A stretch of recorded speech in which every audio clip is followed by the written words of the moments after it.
Hey everyone! Before we dive into this amazing conversation with Isabela Tatu, a quick note, there were some technical issues at the start, but I left them in because this discussion was too powerful to edit. Isabela is a leader in maritime sustainability, decarbonization, and digital innovation, with over a decade in shipping, commodities, and energy.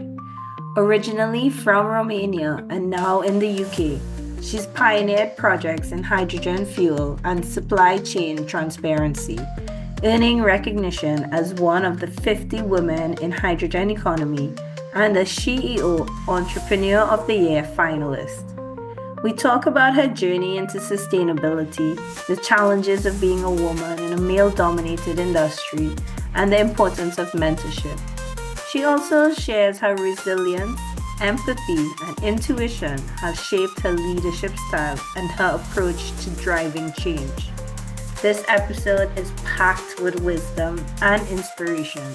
So let's dive in. So hi Isabela, it's very nice to meet you. I'm so happy that you agreed to do this interview with me. It really means a lot to me because you're so well accomplished, and I know you will have great insights that could help a lot of women or anybody listening to this. Thank you so much, Carla, for having me. It's really such an honor to be here, and I'm feeling so privileged. This is my first podcast ever, so I'm really grateful to you, and I'm so excited for this conversation, and hopefully the first of many to come between us. Oh, that is so great. I hope so too. I have really high hopes for this podcast. So that will definitely be something we'd be looking into. So I'm just gonna kick it off and start with the question so we could get to know you. Okay, Isabella, so can you tell me a little bit about what sparked your passion for sustainability and innovation and how that journey brought you to where you are today? Well, my journey into sustainability and innovation began a long time ago in 2008 after I left the corporate world. At the time, I wasn't sure where I wanted to go. I wasn't certain about my next career stage. So I wanted to pursue something that it felt more aligned with my personal value at the time. Yeah. So at the time, I started taking on some projects while searching for my next passion. And this led me to become involved in working with ship owners to support them during as a new regulation were introduced. At the time, there was a big regulation regarding the sulfur from the IMO. So it was a really good start for me working on the regulations. And during this experience, I discovered my passion for decarbonization and digitization of the shipping industry. Okay. It was an eye opening because everything crossover from climate change to renewables and also emission reductions. At the time, I was working with someone who was so visionary, had this long vision, and even today, I think of his vision of 2025, 2030. So back in 2008, this person was talking already about renewables and emission reductions. So, for example, one of the projects I started working at the time was related to supply chain transparency. Because as we know, the supply chain in the shipping is not very transparent. So, through the projects I was involved, I discovered blockchain and DNA. So, both of them were digitally tracing with the blockchain, and the DNA was a physical tracing of the product. Okay. So this project allowed me to start into the digital side of the process and to start working with startups, port authorities, regulators, ship owners. So open my eyes to what can be done around the shipping and maritime side. So this is really the first step. And really, I remember I was really captivated because I could understand how behind we are in the digitization and decarbonization of the industry. And then I started learning about what means climate change. And I understood how behind that nobody was talking about climate change or emission reduction. The more I learned, the more I read, I realized that we really need to focus on clean energy projects and maritime sustainability. And then all this learning took me to developing and creating my own tech startup a few years later. So today, I'm still incredibly passionate about decarbonization, digitization for the industry, and I'm open and I work with all the companies in the whole supply chain that want to embrace decarbonization strategies. Okay. So, Isabella, is there any one particular project or moment that shaped your approach to driving change? Because I understand that the reason why you got into the field, but is there something that really stands out? Oh yes, definitely. As I mentioned earlier, the whole process took me to creating my own startup. Right. So this was a defining moment for me when I started the clean marine shipping and specifically the biohydrogen project, Ah, okay. which is focusing on developing hydrogen power solution for marine shipping.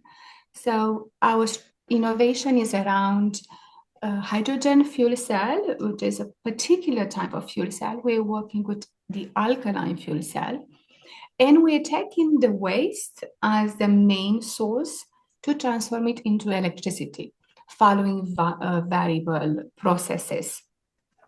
So this process of taking the waste from both the ports, from the ship, with the view to move it to communities as things develop, really made my heart thick, if I may say. Okay.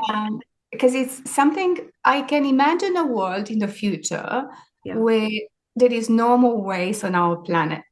Oh, So if you can think of, I mean, I don't know, we're talking always about the movies that inspires us. right. One of my movie which I was inspired is by Star Trek, Yeah.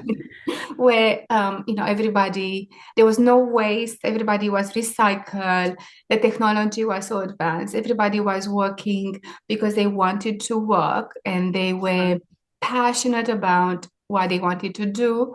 This is exactly the same for me. I imagine a world where there is no waste, where people can thrive, communities can work together, and by using the waste to have electricity generated on board of the ship, in the port, or at your own home. So for me, this is the future and what really takes my heart. And I had some amazing achievements last year, if I may say so, with this project, which came from Norway. Of I course. yes, I was named one of the 50 women in hydrogen by the Hydrogen Economist. And also, I've been shortlisted for the SheEO Entrepreneur of the Year, both to this project. And it's totally out of the blue. I didn't expect it. And still today, I'm in the awe of how all this happened. But I guess this accolades being received because of what this project can do, the potential it can have to change the world, both That in the shipping and both as communities. that is actually that's so amazing and congratulations. And exactly, you're extremely optimistic, and I believe that that's the type of people we need driving change. I'm so happy that you are doing what you do. And even with all this, you are a strong advocate for diversity and gender equality, and especially in industries where women are often represented. What challenges have you faced, and how have you overcome them? Well, I'm originally Romanian and I moved to UK in 2000. So I've been there for 25 years. So I can say that my life has been shaped by two different cultural landscape. Right. Uh, and both has influenced my perspective on D&I. Growing in Romania during the communism, I was surrounded by very strong female role models that had leadership positions. Okay. And also, growing up, I never felt that I couldn't be what I wanted to be or to do the same things as my brothers. I have two older brothers, so I never felt I couldn't do what they wanted to do. So there was no barriers between growing up as a girl or growing up as a boy. Right. But then when I moved to the UK, um, I felt a slight difference.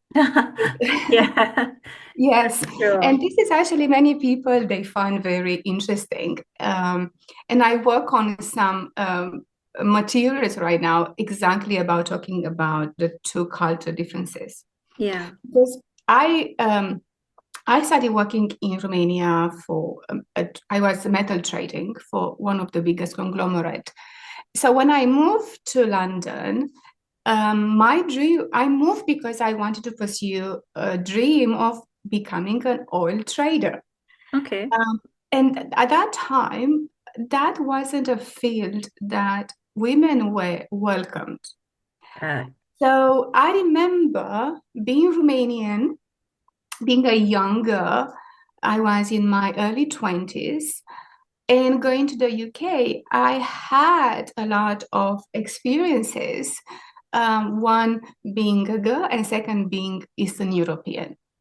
And in the oil trading was really difficult to get into it. There wasn't a field exactly where women were welcomed.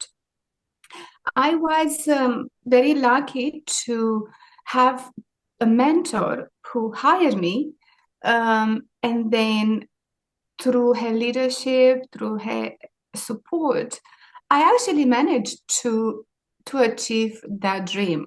And then everything changed after that.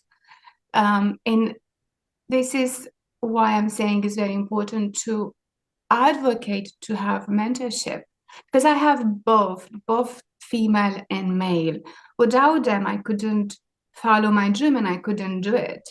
mhm. I had support from my family who supported me to move to UK when I was young. I mean, compared to these days is different, but um, after revolution in Romania, the oil market didn't really exist, and then moving into UK was a big deal at the time. Yeah.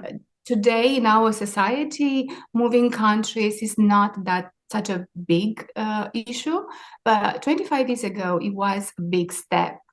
Mhm. So my family supported me, and then moving to UK, finding the people who believed in me. And this again, it was this lady who hired me in this oil broking company, and everything changed from that moment. So Yeah. I'm very grateful to her. And I have to say that this person is actually my co-founder in my startup. Uh-huh. Very nice. Yeah, so it shows how from mentorship, a relationship changed into a friendship, and Oh, friendship became also a business. yeah. For us, it's not a business, it is a dream, and A we passion. work together really well. We trust each other. Mm-hmm. And I have to say that even throughout these 25 years I've been in the industry, Mm-hmm. every hard decision I had to take, I always ask her opinion. Mm-hmm. So having someone that you can talk and just listen to your issues, knowing the industry, it's such an important thing. So I would always recommend everyone who has a challenge, don't go through the challenge by yourself. Find a friend, a mentor. Sometimes I can even say a critical friend Mm-hmm. who can give you a good solution, a good insight. And sometimes perhaps we think wrong, but having that constructive criticism is really important. Yeah, I totally agree with you. And your journey has been very, very good. I actually come from a small island in Trinidad and Tobago in the Caribbean, and I moved to France.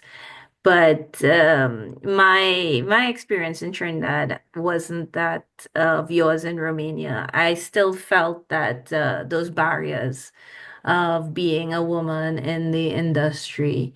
And and this exists for a lot of women, as you pointed out still. And you saw it more when you came to London. How do you think we could work together to create a safer, more inclusive workplace and for women? Um, yes, I've been thinking quite a lot about this. How can you make a real change?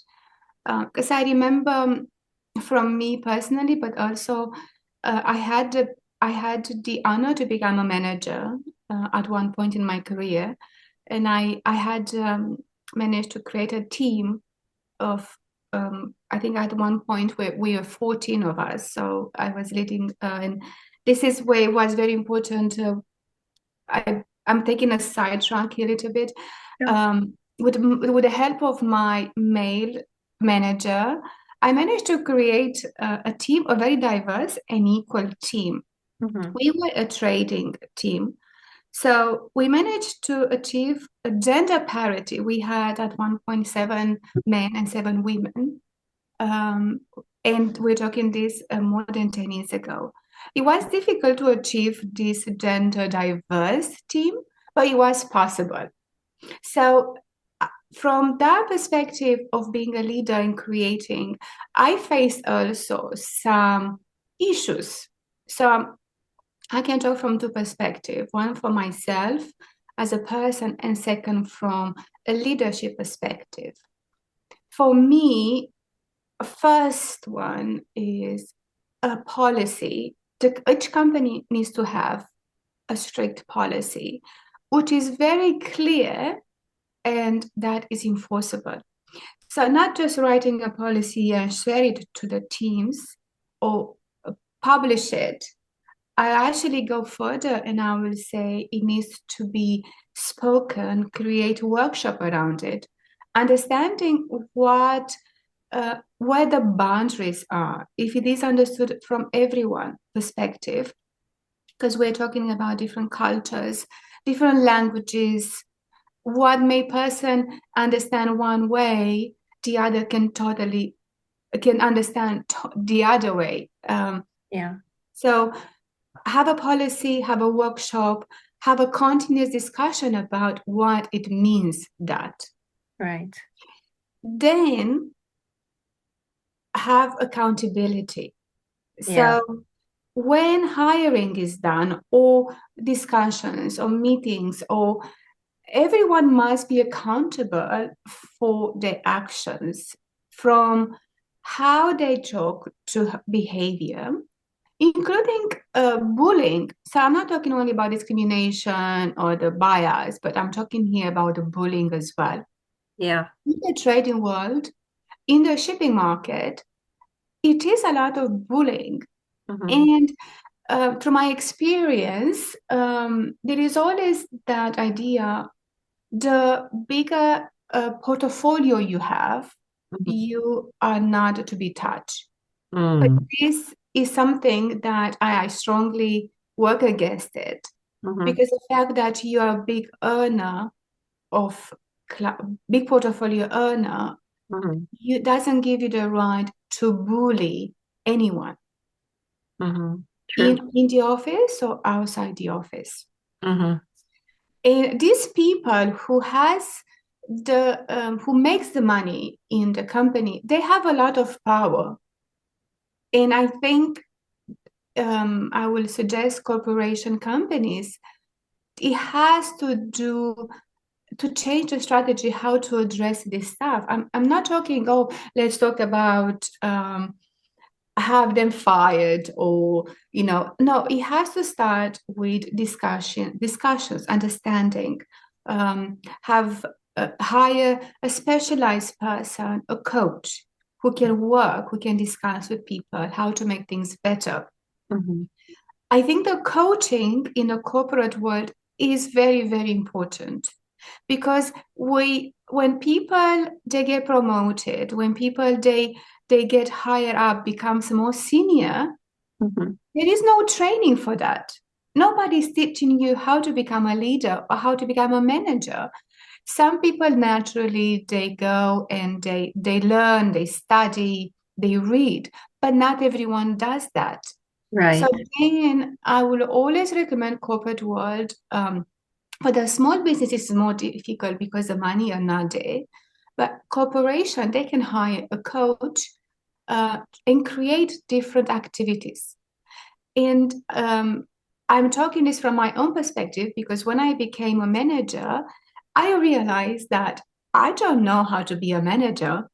I wanted everyone to be like me.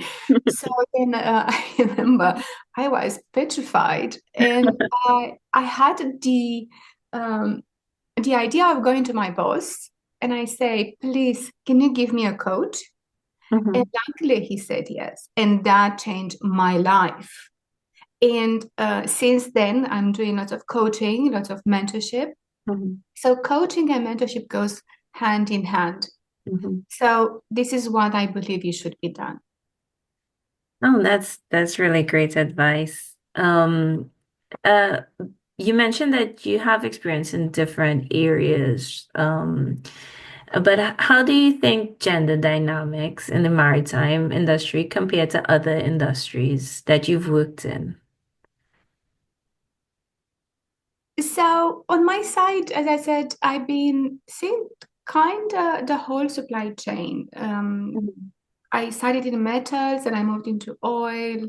From paper, I worked with banking, physical assets. And every at the time, 25 years ago, I will say that all these aspects of the industry, commodity trading and oil and gas had the same issue. Mm-hmm. But I can feel the shift in the last 10 years. And especially for the last year, with the appointment of the new Secretary General of the IMO, Mr. Dominguez, Mm-hmm. it's been a further shift in the shipping market because he made it very clear that he will not participate, he will not attend events where diversity is not presented in an equal manner. And I believe that he said the end of manners, which is the men panners, only men panners. Yeah. So he called them manners. Okay. Right. And then he took this pledge and he enforced it within the IMO.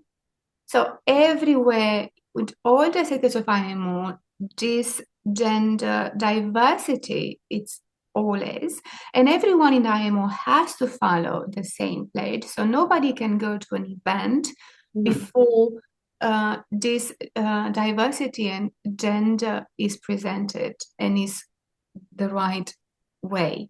Yeah. And he's been asking all the other companies, especially the significant large companies, to pledge and to follow his advice, his pledge. So for me, this is huge Mm-hmm. and has a huge impact. It It certainly does, and that's very, very admirable. Um, you spoke about when you became a manager, you asked for coaching. But what specific leadership qualities do you believe are essential to drive meaningful change in sustainability and innovation? From my perspective, there are 3 points, 3 qualities. Hmm. It is resilience, empathy, and intuition. And let me explain a little bit why. Hmm. Resilience, I mean, I know everybody is talking about the word resilience, but it could be an equivalent. But the word is very important because it shows we have to keep the course, to be there, to stay on focus. Because the industry is constantly evolving and there will always be challenges. If we are letting any challenge to stop us, then we cannot move forward. Hmm. Second is the empathy, because the business is about people, and then it's about technology and innovation. Hmm. And empathy, to be empathic to people needs, to people uh, thinking, diversity, way of working, and embrace them and help them to become their best version. I Hmm. think this is extremely important. So people first, and then technology and innovation. Right. Um, and then thirdly, for me, is the intuition. Hmm. Um, because I learned through the years that I have to trust my instincts. Of course, I always base on the data, the facts. I'm a very analytical person. I Hmm. prepare. I always prepare for any decision. I always balance the facts, but I also listen to my instinct. Hmm. And this instinct has helped me to anticipate a lot of challenges before they arrived. And I think especially women, men as well, but women, we have this very strong sense of intuition, and we should really trust it. I mean, some people say trust your gut. That is the same thing. You're right. Yeah. Yeah. So if we listen to our body, because in the end, the body talks to us. And, I'm very passionate about, I meditate. Uh, um, yeah, I'm a big believer of meditating and chanting. And then these practices have allowed me to open even more my senses of intuition. Hmm. And I can say that right now, my decision is 50% fact and 50% intuition. Hmm. So I would really recommend to all the ladies and men to really listen to your intuition, open it, open yourself, listen to your body, and see how that feels when you take major decisions, personally and professionally. But of course, have the data at hand, not only listen to the intuition, but we need to have the raw data, the analysis, and the facts as well.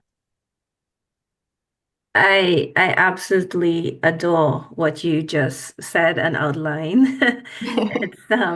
It's interesting that you mentioned the empathy because I could actually feel that from speaking to you. And the intuition, I also I believe in that strongly. But what keeps you motivated and focused as you continue to lead and advocate for change? Yes, I always think about it, because I'm kind of person who I need to be really passionate about things to do things. Yeah. But for me, I have to say, I have a very strong love for the shipping industry. I think it's my first love, and Yeah. it's not only the work, but actually what the shipping industry represents, not only as the global trade and what transports, but also what it means to people around the globe. Yeah. I go to schools, and I work I do some volunteering for inspiring the future. So I go to school and I talk to children about shipping industry, and I try to inspire them to join the industry. And I always ask them if they like bananas, for example, and ask them, where is the banana coming from? How is the banana coming into London? Right. So it's very interesting because sometimes I go to very young, from 9 to even the 17, 18. It's a different approach, of course, but it's Mhm. very interesting to see the 9 years old. Some of them, they really know the bananas are coming by ships to Mhm. UK. Some people, they don't understand. So it's the shipping industry has such a big impact of the way we live, of the food we eat. Mhm. So and I believe until the problems with the Suez Canal, people, I'm talking generally the normal people, they didn't really understand Mm. the impact of the shipping over their life, over everything they do. Right. Yes. Yes. True. And also, besides the shipping, of course, I love the ocean. Mm. And because the ocean, it plays a vital role in everything. And this is why my motivation is the ocean and the shipping industry. And this is kind of makes everything for me thick, and my passion for the renewables, for the climate change, because we really need to look after our ocean. And as I said, the more I learn, the more I read all the reports, um, it's really going through difficult times, our ocean, and we need to protect them very much. Yeah. Well, that's great. And I can actually feel a lot of that passion and motivation from you. What advice would you give to women who want to step into leadership roles, but may feel held back by systematic barriers? I will say, if this is what they truly want to do, the Mhm. first step is to create a clear plan of how to get there. I would suggest them to ask this question: what are the top attributes required to lead in this field? Mhm. Then to take a look, but an honest look at themselves, and evaluate whether they have those attributes. If they don't, then it's okay. Don't take it as a negative. Then focus on developing those abilities, either by learning. There is so much material online. There are courses. There are lots of communities with material available, or even go to your manager, have a discussion, and maybe HR, depending on each company structure, you can go and ask, and maybe you can get a guidance. Mhm. And second, I will say, find a mentor. Yeah. And this is at all ages, because this is what I do all the time. Look at the person that you admire the most, and you ask yourself, why do I admire this person?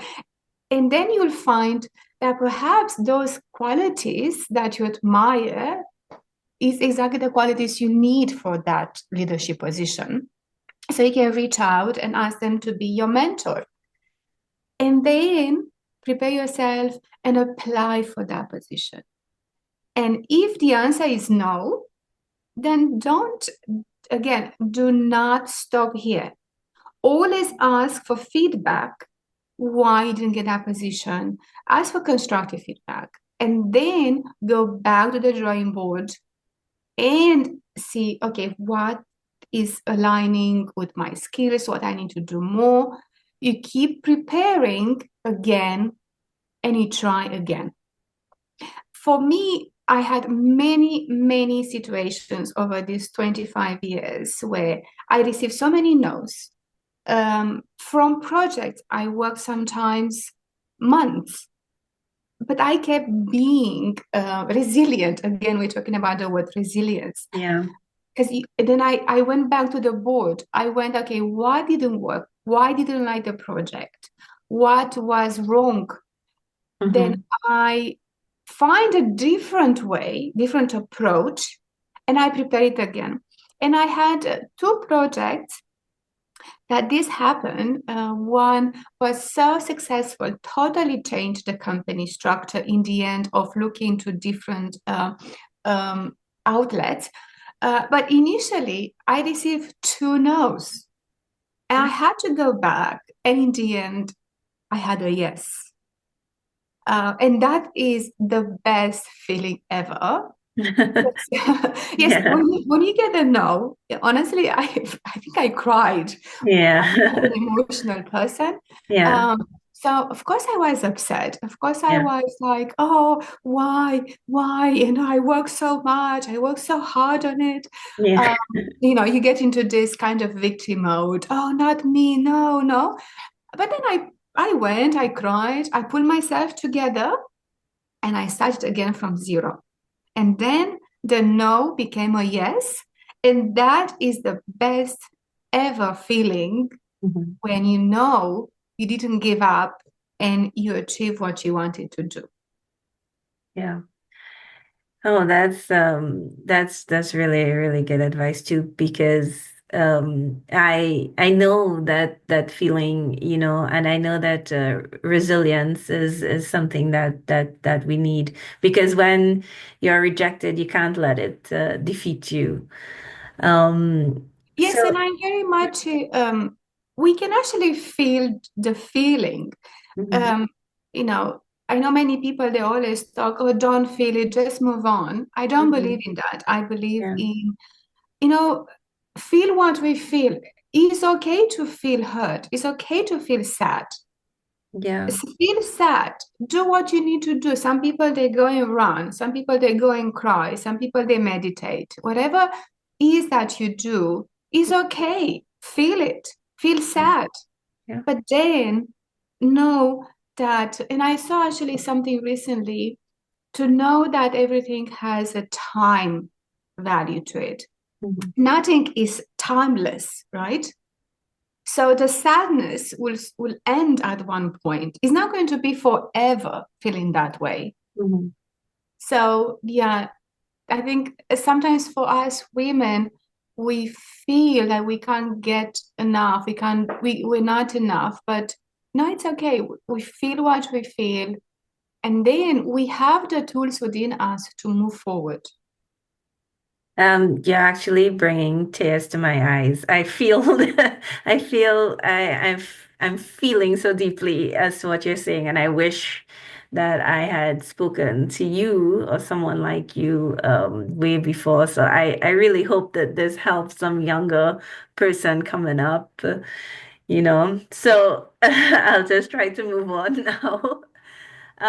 So what do you think are like the most urgent steps in the maritime and what the maritime industry needs to take to embrace sustainability, innovation, and inclusivity? For me, right now, I believe the funding is the most urgent and critical requirement. Okay. Um, I have been working with lots of startups, including myself, and there are so many innovative ideas. There Mm-hmm. are so many technology emerging in maritime, in the oil sector, Mm-hmm. but the lack of accessible funding is a really high barrier. For example, there are some funding opportunities available in Europe. Let's say in the UK, we have some government funding. In Europe, there is a Horizon. However, these funding processes are really lengthy. In the example of a Horizon application, preparing a full proposal can take between 6 to 9 months without no guarantee of success. So for a startup, or a small company, an SME, this can be incredibly challenging because they don't have resources from people to time to money. Mm-hmm. So most founders in the tech startups, they end up investing their own personal savings and dedicating their entire time to push their startup forward. Mm-hmm. So I really believe, and I've been saying for the last year and a half, I participate at different events in the UK. I follow all the organizations. I go to different funding events, network events about this topic, and I always mention this because I really believe it needs to be more accessible financial support for the founders Mm-hmm. before going to venture capitals or angel investors, because these VCs, they really want to invest only when you're already at a high level. Right. So for all the startups to get into feasibility studies, pilots, this requires a lot of money. Yeah. And I believe the government, the authorities in the shipping, they need to come up with more funding available. Okay. Yeah. Because without, if you, for the large companies, the chances of securing funding is much higher than for the small companies, for the SMEs. And another important thing to note is a lot of founders in these tech startups are women. And Right. this is amazing. I'm part of lots of women networks in the climate tech. And that's what I'm saying. The ideas are amazing. And I'm so passionate to see so many things coming through. However, all the data stats shows that the female-led startups receive a much smaller percentage of investment compared to the male-led ventures. Mm-hmm. So again, we need this imbalance to be addressed so Mm-hmm. we can have inclusion and help these female founders developing their ideas. Yeah. Well, yeah, that certainly is true. I could see how that would help innovation and inclusivity. Um, so I'll just jump into the last question. And if you could look back and speak to your younger self, just starting out in your career, what would you say to her? Oh my God, I love so much this question because I actually been doing this recently. Um, Right. uh, so I will tell her this. I know exactly what I will tell her. I will Okay. say, don't worry too much. You are enough and you will just be fine. Oh. Because, through these years, so many times I doubted myself. I felt pressure sometimes to prove that I belong in a company, in an industry, or even in a community. Mhm. And looking back in time, I'll say that my dreams, my passions, together with my values and principles, were the most important tools I ever had, and I still have. And there is another thing that I really love, and I keep saying to myself, and this is what I always been said. I love Bruce Lee advice. I'm not sure if you know, he always says, be water, my friend. Be the water in the pot. Be the pot. So always I'm trying to um, adapt and flow because the water, if we think of the ocean, you have storm, but then the sun will come, right? Mhm. So it's always that fluidity of the water. So if we are going to try to remain calm in the stormy waters, then the sun will shine again. Mhm. That's it's really powerful. I mean, everything about you, Isabella, is like a beacon of just pure light. I could feel this unbelievable positive energy from you. And this conversation has been amazing. I am so happy you agreed to do it. And I know whoever listens would take so much from it. I really, really hope that actually I know that you will continue to move ahead and push through all those barriers and overcome everything. You and thank you so much for taking your time to speak to me. It's personally, it has been so unbelievable. I'm lost for words as to how to tell you. I just want to meet you in person now. So that's the Definitely, we're going to meet them. Thank you so much, Carla. But I want to say one more last thing as you're talking, sure. in the spiritual world, I initially when I heard this expression, I didn't believe it, but now practicing this for some time is totally true. The saying is, life happens to us and not, sorry, the life happens for us and not to us. And Mhm. I think all of us, we need to always look at life in a questionable way, like what is the life trying to teach us now? When challenges come, um, to wonder if this is for something good will come out, even at the time doesn't seem right. Or you never know. Challenges help us to move forward and make sense the people we are today. And again, very powerful, and it's really, really good advice. Um, Again, thank you so much, Isabella. This has been truly an amazing conversation. Thank you so much. And yeah, I cannot wait to come and to meet in person. Yes, of course. We can have a live discussions in Yes, person. I would absolutely love that. Thank you so much. Thanks for tuning in to Waves of Change Women at Sea. If you enjoyed this episode, it would mean the world to me if you would take a moment to subscribe or leave a review. It really helps get the word out and honestly keeps this little podcast afloat. Until next time, stay inspired and keep making waves.